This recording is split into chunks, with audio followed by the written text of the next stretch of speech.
भगवत गीता के बारे में आपको क्या बताऊं। शंकराचार्य जी ने कह रखा है, भगवत गीता किंचित धीता गंगा जल लव कणिका पीता सकृतपि यस्य मुरारी समर्चा तस्य यमः किम कुरुते चर्चा। और गीता स्वयं कहती है, स्वल्पमप्यस्य धर्मस्य त्रायते महतो भयाति। इस धर्म का थोड़ा सा भी अंश आपको बहुत बड़े भय से बचाता है। अब वो क्या कारण है कि गीता इतनी लोकप्रिय है।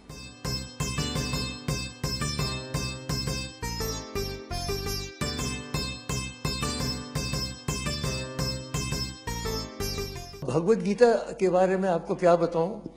शंकराचार्य जी ने कह रखा है, भगवत गीता किंचित धीता गंगा जल लव कणिका पीता सकृतपि यस्य मुरारी समर्चा तस्य यमः किम कुरुते चर्चा। और गीता स्वयं कहती है, स्वल्पमप्यस्य धर्मस्य त्रायते महतो भयाति। इस धर्म का थोड़ा सा भी अंश आपको बहुत बड़े भय से बचाता है। अब वो क्या कारण है कि गीता इतनी लोकप्रिय है। जैसे सर्वोपनिषद तो उपनिषद है, उपनिषद से ही गीता का जन्म हुआ है, लेकिन गीता इतनी लोकप्रिय क्यों है। मुझे 4 कारण दिखते हैं मोदी जी।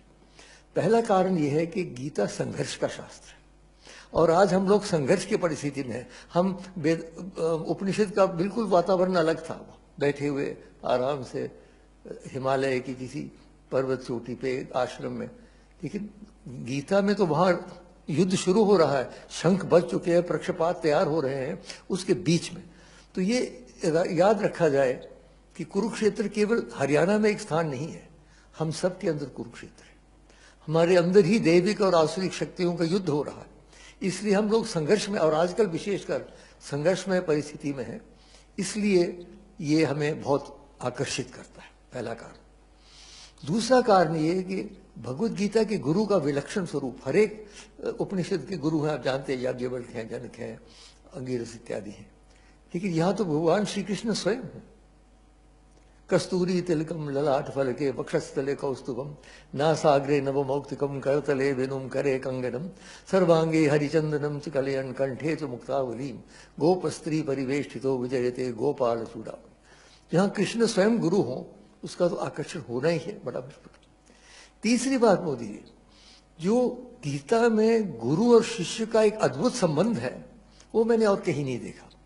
जब विराट स्वरूप दर्शन हो जाता है, अर्जुन प्रणाम करते हैं, तस्मात् प्रणम्य प्रणिधाय कायम प्रसादयाम, तो हम ईशमीड, मैं साष्टांग करता हूँ। किस प्रकार का व्यवहार मांगते हैं, पितेव पुत्रस्य सखैव सख्यु प्रिया प्रिया। देखिए कैसी अद्भुत बात है, पिता पुत्र का प्यार, सखा मित्र का प्यार और प्रिय प्रियतम का प्यार, तीनों का सम्मिश्रण जो है वो संबंध है कृष्ण और अर्जुन का।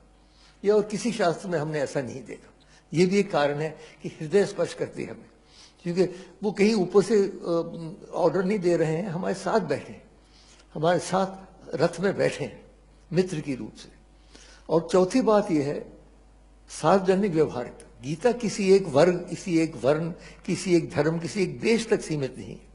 ईश्वर सर्वभूतानां हृदयेषु तिष्ठति, हर एक प्राणी के अंदर भगवान का निवास है। ये हमारे वेदांत का मंत्र है, ऋग्वेद का बहुत हमारे संस्कृति का मूल मंत्र है। एकम सत विप्रहा बहुधा वदंती, सताई एक है, उसे कहने के अलग अलग मार्ग है। इसलिए गीता में हर एक जगह, इस सारी दुनिया में जब जाता हूं मैं, तो गीता जो लोग, केवल हिंदू नहीं, दूसरे धर्म के लोग भी गीता को पढ़ते हैं बड़े रुचि से। ये 4 कारण मैं मानता हूं मोदी कि गीता इतनी लोकप्रिय है। अब गीता का संदेश क्या है, उस पर भी 4 मुद्दे संक्षेप में रखता हूं मैं। पहला तो वो कर्मों की हमें व्याख्या करता है, गहनो कर्मणो गति। कर्मों की गति बड़ी कठिन है, हर एक के सामने कठिन है। आपको कितने निर्णय करने पड़ते हैं। आप प्रधानमंत्री हो कि साधारण व्यक्ति हो, अपने जीवन में रोज कोई ना कोई नया हमें करना पड़ता है निर्णय। तो निर्णय का उन्होंने डूज और डोंट नहीं किया, जैसे कुछ लोगों ने कहा ये करो ये नहीं करो, नहीं। उन्होंने एक आंतरिक मंत्र दे दिया।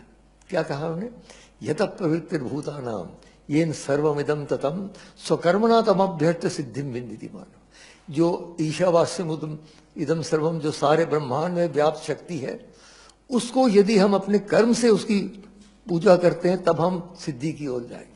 उसका अर्थ ये निकला कि जो भी हमारे इष्ट हैं, मैं भगवान शंकर का भक्त हूँ, यत यत कर्म करो मि तत् अखिलम शंभो तबारा। कृष्ण हो, दुर्गा हो, माता हो, जीसस हो, मोहम्मद जो भी हो, अगर आप सच्चे दिल से समर्पण करते हैं कर्म को, फिर आप गलत कर्म नहीं कर सकते। कि जो ही गलत कर्म करना शुरू किया आपने, आपको लगेगा ये तो मैं उनको नहीं समर्पित कर सकता। तो ये उन्होंने मंत्र दे रखा है कर्म का। दूसरी बात, उन्होंने एक संयुक्त योग की बात की है। हमारे संस्कृति में आप तो जानते हैं 4 प्रमुख योग हैं, ज्ञान योग है, भक्ति योग है, कर्म योग है, राजयोग है। अलग अलग इनके शास्त्र भी है, लेकिन गीता में 700 श्लोक के अंदर चारों योग की उन्होंने व्याख्या की है। और जो जैसे ज्ञान योग नहीं ज्ञानेन सदृशं विप्रमेह विद्यते, और भक्ति योग तो है ही, जहां कृष्ण होंगे भक्ति भक्ति होगी। और कर्म योग की मैंने बात कही। राजयोग के बारे में भी मोदी जी अगर आप पढ़ें, पर्याप्त तो उसमें सामग्री है, कैसे बैठना चाहिए, कैसे श्वास लेना चाहिए, कैसे ध्यान देना चाहिए। तो चारों योग है सम्मिश्रित योग।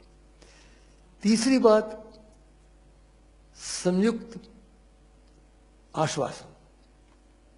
बड़े आश्वासन देते हैं मोदी जी। यदा यदा हि धर्मस्य ग्लानिर्भवति भारत अभ्युत्थानाम धर्मस्य तदात्मानं सृजाम्यहं परित्राणाय साधूनां विनाशाय च दुष्कृतां धर्म संस्थापनार्थाय संभवामि युगे।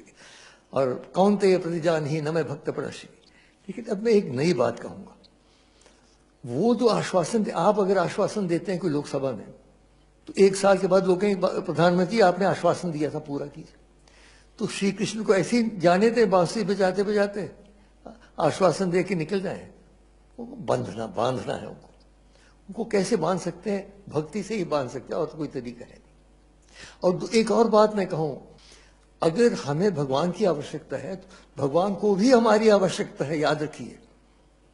मानव की सहयोग के बिना भगवान का कार्य पूरा नहीं होता। नहीं तो सुदर्शन चक्र था, चला लेते, युद्ध खत्म कर लेते। नहीं, क्यों अर्जुन के पीछे पड़ रहे? खड़े हो जाओ, निमित्त मात्र, मैंने सबको मार रखा है, खड़े हो जाओ। खड़े क्यों? क्योंकि हमारे सहयोग के बिना उनका कार्य पूरा नहीं। श्री राम ने भी जब चढ़ाई करनी थी श्रीलंका पर, तो अयोध्या से कोई नहीं आया। वहां के जो वनवासी हैं, और बहुत प्रगतिशील वनवासी हैं, ये दुर्भाग्य है कि हमारे उत्तर भारत के कवियों ने उनको वानर कह दिया, तो लोग समझते हैं वानर है। वानर नहीं है, बहुत ही प्रगतिशील। उनके देखिए कितनी बड़ी राजधानियां थी। तो इसलिए वो सब इकट्ठे किए, वो सेना बनी, तब जाके उनका कार्य पूरा हुआ। तो इसलिए हमें भगवान को बांधना है।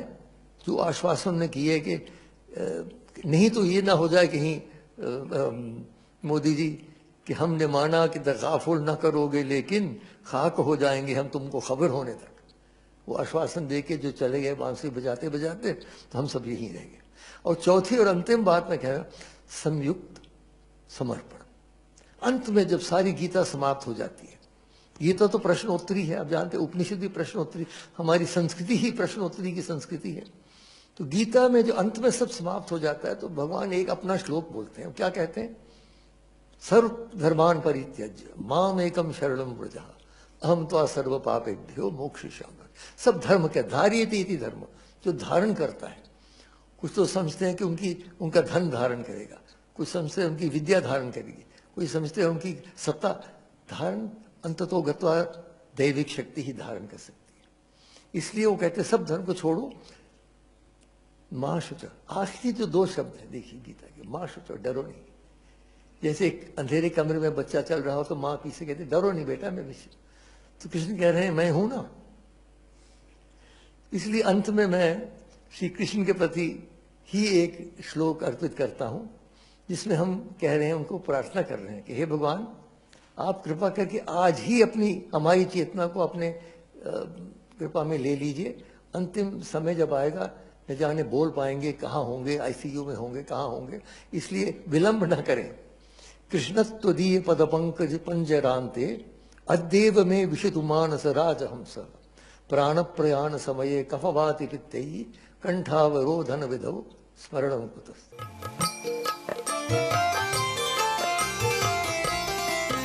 श्रीमद् भगवद गीता के 8वें अध्याय में प्रभु श्री कृष्ण कहते हैं, अंत काले च मामेव स्मरण मुक्तवा कलेवरम यह प्रयाति समद्भावम याति नास्त्रयत्र संशय तस्मात् सर्वेषु कालेषु मामुनुस्मर युद्ध च मैं अर्पित मनोबुद्धि मामेव यशस्वी असंशयम। जो पुरुष अंतकाल में मुझको ही स्मरण करता हुआ शरीर को त्याग कर जाता है, वह मेरे साक्षात स्वरूप को प्राप्त होता है, इसमें कुछ भी संशय नहीं है। इसलिए हे अर्जुन, सब समय में निरंतर मेरा स्मरण कर और युद्ध भी कर। इस प्रकार मुझ में अर्पण किए हुए मन बुद्धि से युक्त होकर तो निस्संदेह मुझको ही प्राप्त होगा। मन को पवित्र करने वाली इस पावन गंगा में अपनी पुष्पांजलि के साथ मिलते हैं हम हर शुक्रवार रात्रि 8 बजे।